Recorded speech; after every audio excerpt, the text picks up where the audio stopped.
ओम शांति। 10 सितंबर 2022 बाबा के महावाक्य। मीठे बच्चे, आपस में मिलकर इस कलयुगी दुनिया से, दुख से छप्पर को उठाना है। बाप को याद करने का पुण्य करना है। प्रश्न: ज्ञान की अविनाशी प्रारब्ध होते हुए भी कई बच्चों के पुण्य का खाता जमा होने के बजाय खत्म क्यों हो जाता है? उत्तर: क्योंकि पुण्य करते करते बीच में पाप कर लेते। ज्ञानी तो आत्मा कहलाते हुए संगदोष में आकर कोई पाप किया तो उस पाप के कारण किए हुए पुण्य खत्म हो जाते हैं। दूसरा, बाप का बनकर काम विकार का चोट खाई, बाप का हाथ छोड़ा तो वह पहले से भी अधिक पापात्मा बन जाते। उसे कुल कलंकित कहा जाता है। वह बहुत कड़ी सजा के भागी बन जाते हैं। सतगुरु की निंदा कराने के कारण उन्हें ठौर मिल नहीं सकता। ओम शांति। रूहानी बाप रूहानी बच्चों के साथ रूह रिहान कर रहे हैं। यह तो आत्मा जानती है कि एक ही हमारा बेहद का बाप है। वह तो बच्चे समझ गए हैं। मंजिल है मुक्ति, जीवन मुक्ति की।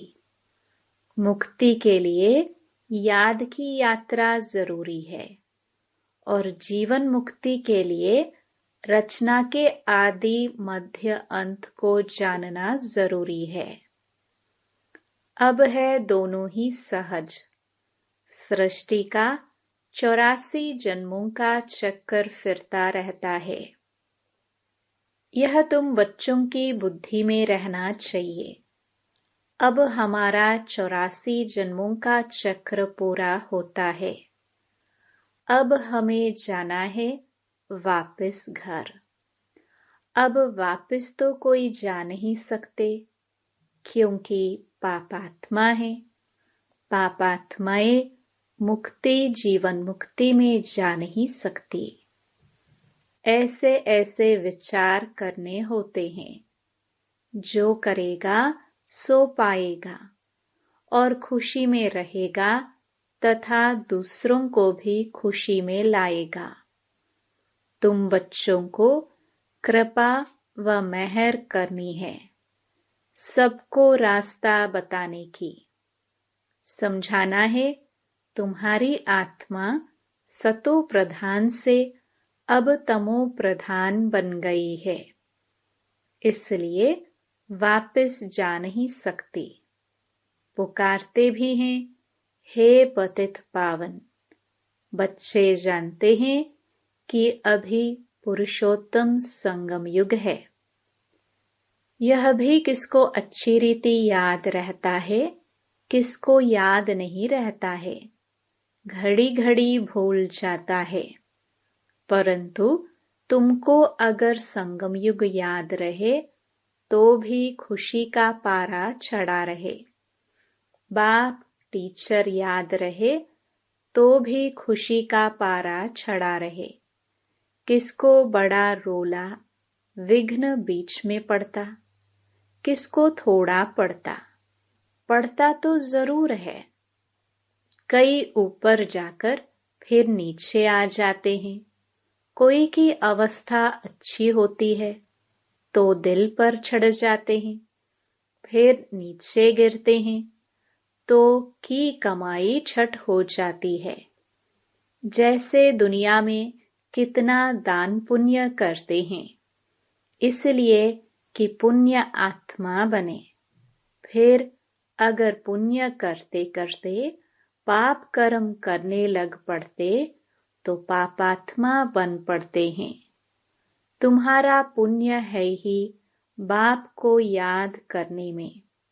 याद से ही तुम्हारी आत्मा पुण्य आत्मा बनती है। तो अगर बाप को ही भूल जाए, दूसरे का संग लग जाए, तो बहुत पाप करने से जो कुछ पुण्य किया वह भी खत्म हो जाता है। समझो, आज दान पुण्य करते हैं, सेंटर खोलते हैं, कल फिर भेमुख हो जाते हैं, तो पहले से भी जास्ती गिर जाते हैं, क्योंकि पाप करते हैं ना।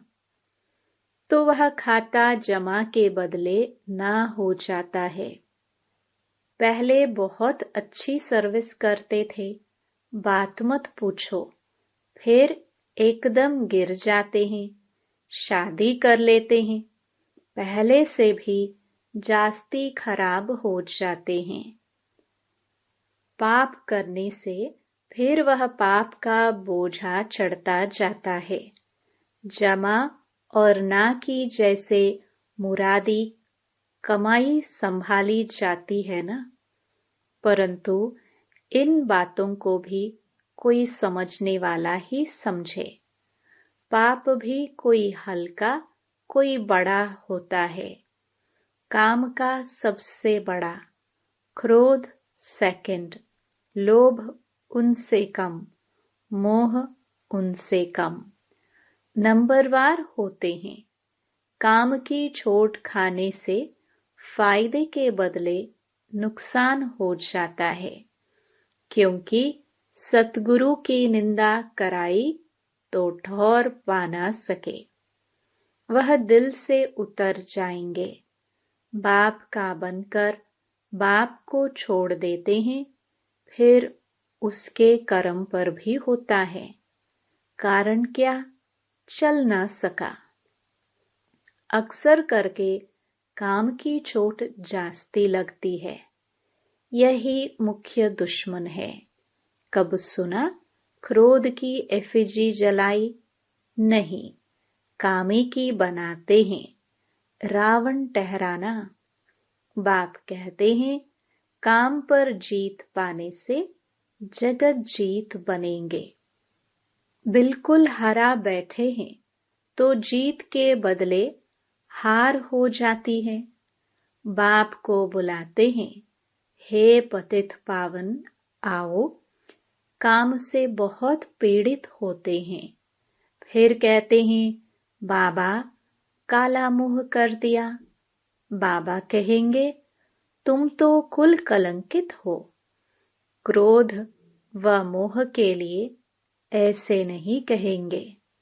सारा मदार है काम पर। बुलाते हैं, हे पतित पावन आओ। बाप आया है, फिर भी पतित बनते रहे तो बाप क्या कहेंगे? साधु संत आदि सब कोई पुकारते हैं, हे पतित पावन आओ। अर्थ कोई नहीं समझते हैं।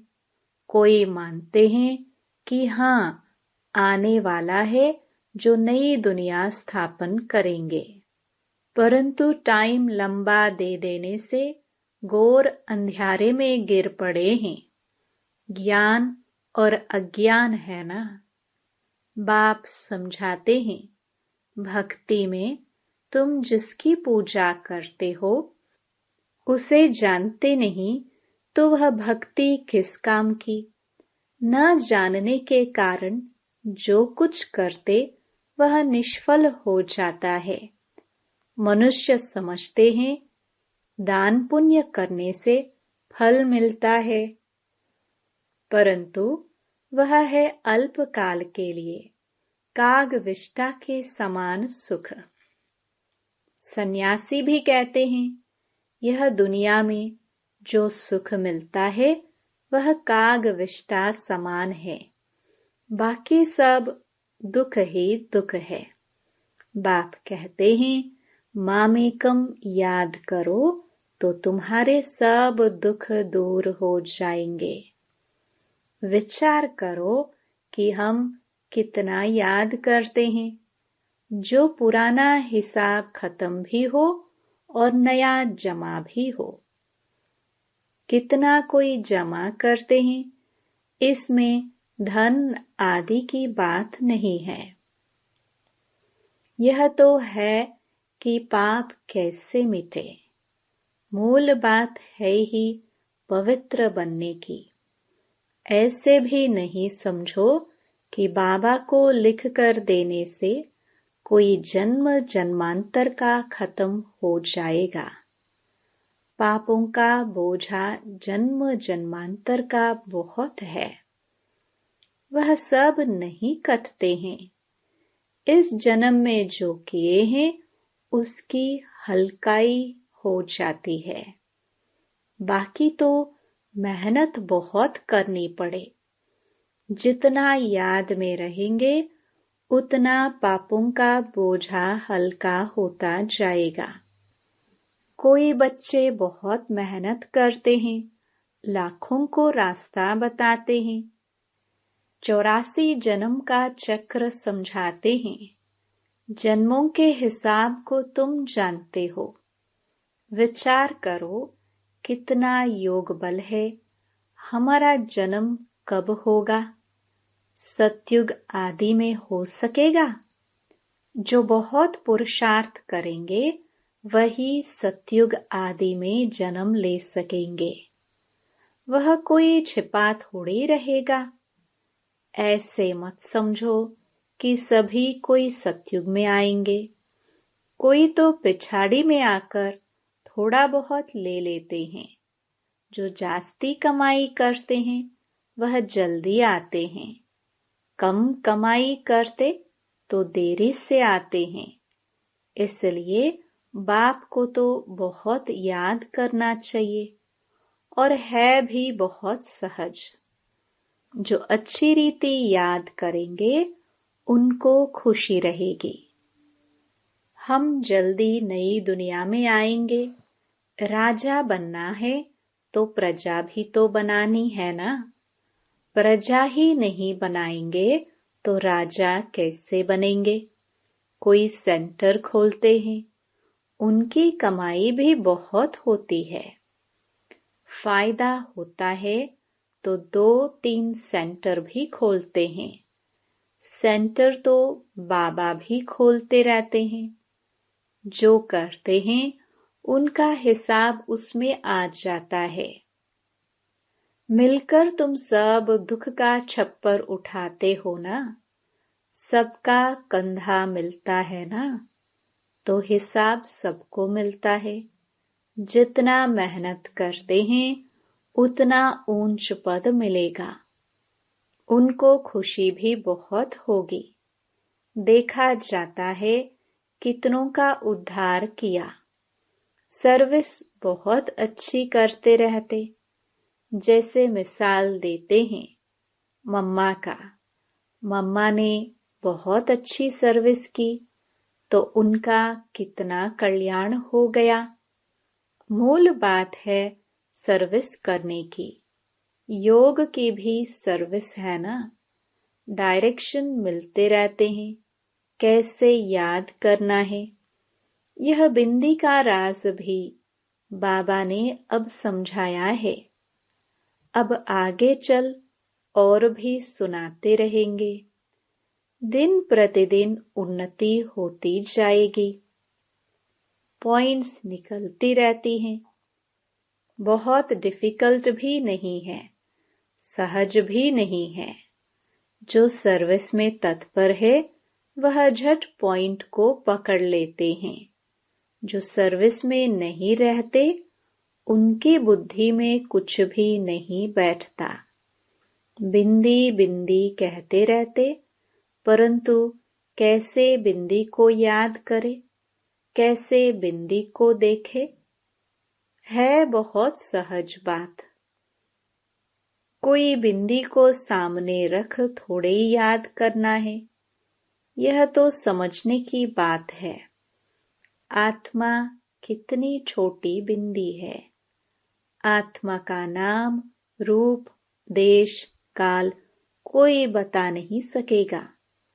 परमात्मा के लिए पूछते हैं। उनका नाम, रूप, देश, काल क्या है?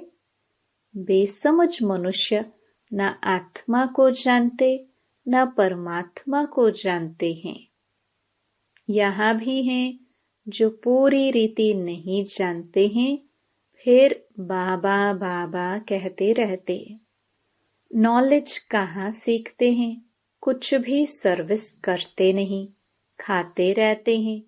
जैसे सन्यासियों के पास भी जो करते कुछ भी नहीं, खाते रहते हैं, बाकी सन्यास धारण किया है, विकार से छूट गए, वह भी कम बात नहीं। बाबा समझाते हैं, तुम पवित्र थे, अभी अपवित्र बन गए हो। तुमने ही 84 जन्मों का चक्र लगाया है। इन बातों को भी मनुष्य समझ नहीं सकते। भक्ति बिल्कुल अलग है, ज्ञान बिल्कुल ही अलग बात है। रात दिन का फर्क है। तुम जानते हो, हमको पुरुषार्थ से लक्ष्मी नारायण जैसा बनना है तो श्रीमत पर पूरा चलना है। मेहनत तो है, बाकी यह बीमारी आदि तो चलती रहेगी। यह निशानी अंत तक दिखाई देगी, फिर गुम हो जाती है, फिर कोई दुख नहीं रहेगा। बाप को कहते ही हैं, दुख हरता सुख करता। हे लिबरेटर, रहम करो, तो फिर सब दुख से छूट जाते हैं। दुख में ही मनुष्य बहुत सिमरन करते हैं। हे प्रभु, हे राम, दुख के टाइम सब कहेंगे भगवान को याद करो, परंतु भगवान कौन है यह कोई नहीं जानते। सिर्फ कहेंगे गॉड फादर को याद करो, खुदा को याद करो। तुम तो अच्छी रीति जानते हो, वह हमारा बाप है। बाप ही सिखलाते हैं, अपने को आत्मा समझ मुझे याद करो। भक्ति मार्ग में ऐसे कहेंगे क्या कि अपने को आत्मा समझ बाप को याद करो? नहीं, कितने प्रकार की अथाह भक्ति है। ज्ञान एक ही है। समझते हैं भक्ति से भगवान मिलेगा। भक्ति कब से शुरू होती है? कौन जास्ती भक्ति करता है? यह किसको पता नहीं है। क्या अर्जुन 40,000 वर्ष भक्ति ही करते रहेंगे? कहाँ तक भक्ति करेंगे? अभी तुम जानते हो, इतना समय भक्ति चलती है, इतना समय ज्ञान चलता है। भक्तों को पता नहीं चलता है। उन्हों को समझाने के लिए ही इतनी प्रदर्शनी आदि करते हैं। प्रदर्शनी में भी कोटों में कोई निकलते हैं, आगे चल करके और निकलेंगे। यहाँ भी कितने ढेर आते हैं। तुम कितने थोड़े हो जो सच्चे ब्राह्मण पवित्र रहते हो। जो रेगुलर हो वह आवे, परंतु यह भी हिसाब निकाल न सके कि सच्चे ब्राह्मण कितने हैं। बहुत झूठे भी हैं। ब्राह्मणों का काम ही है कथा सुनाना। बाबा भी कथा सुनाते रहते हैं ना। तुमको भी कथा सुनानी है, यथा बाप तथा बच्चे। बच्चों का काम ही है गीता सुनाना, परंतु सब कहाँ सुनाते हैं? तुम जानते हो, ज्ञान की पुस्तक एक ही गीता है। वह है सर्वशास्त्रमयी शिरोमणि। उसमें सब आ गया। माई बाप है गीता। बाप ही आकर सबकी सद्गति करते हैं। यह भी लिख सकते हो कि शिव बाबा की जयंती ही हीरे तुल्य है। बाकी सबकी जयंतियां कौड़ी तुल्य हैं। बाप को तो सब याद करते हैं। कलयुगी मनुष्य सतयुगी देवताओं की पूजा करते हैं। उन्हों को ऐसा बनाने वाला कौन है? एक बाप। परंतु यह भी समझा वह सकेंगे जो अच्छी रीति समझेंगे। कायदे मुजीब कोई समझाते नहीं है। बाप कहते हैं, हमारे कई बच्चे कंस्ट्रक्शन के साथ डिस्ट्रक्शन भी करने वाले हैं। महारथी, घोड़े सवार, प्यादे सब है ना, तो प्यादे क्या करेंगे? पढ़े लिखे के आगे भरी ढोएंगे। बाकी जो ना भरी ढोएंगे, ना पढ़ेंगे, पढ़ाएंगे, उनको क्या कहेंगे? ऊंट पक्षी। अच्छा, मीठे मीठे सिखिलदे बच्चों प्रति मात पिता बाप दादा का याद प्यार और गुड मॉर्निंग। रूहानी बाप की रूहानी बच्चों को नमस्ते। धारणा के लिए मुख्य सार। पहला, बाप बिंदी है, इस बात को यथार्थ समझकर बाप को याद करना है। बिंदी बिंदी कहकर मूंझना नहीं है। सर्विस पर तत्पर रहना है। दूसरा, सच्ची गीता सुननी और सुनानी है। सच्चा ब्राह्मण बनने के लिए पवित्र रहना है। रेगुलर पढ़ाई जरूर करनी है। वरदान, सदा खुशी की खुराक खाने वाले और खुशी बांटने वाले खुश नसीब बेफिक्र भव। ब्राह्मण जीवन की खुराक खुशी है। जो सदा खुशी की खुराक खाने वाले और खुशी बांटने वाले हैं, वही खुश नसीब हैं। उनके दिल से यही निकलता कि मेरे जैसा खुश नसीब और कोई नहीं। भले सागर की लहरें भी डुबोने आ जाए तो भी फिक्र नहीं, क्योंकि जो योग युक्त हैं वह सदा ही सेफ हैं।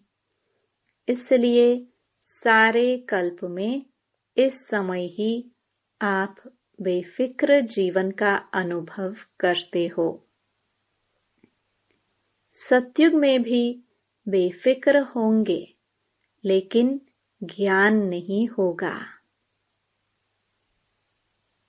स्लोगन, सहज पुरुषार्थी बनना है तो सर्व की दुआओं से स्वयं को भरपूर करो। ओम शांति।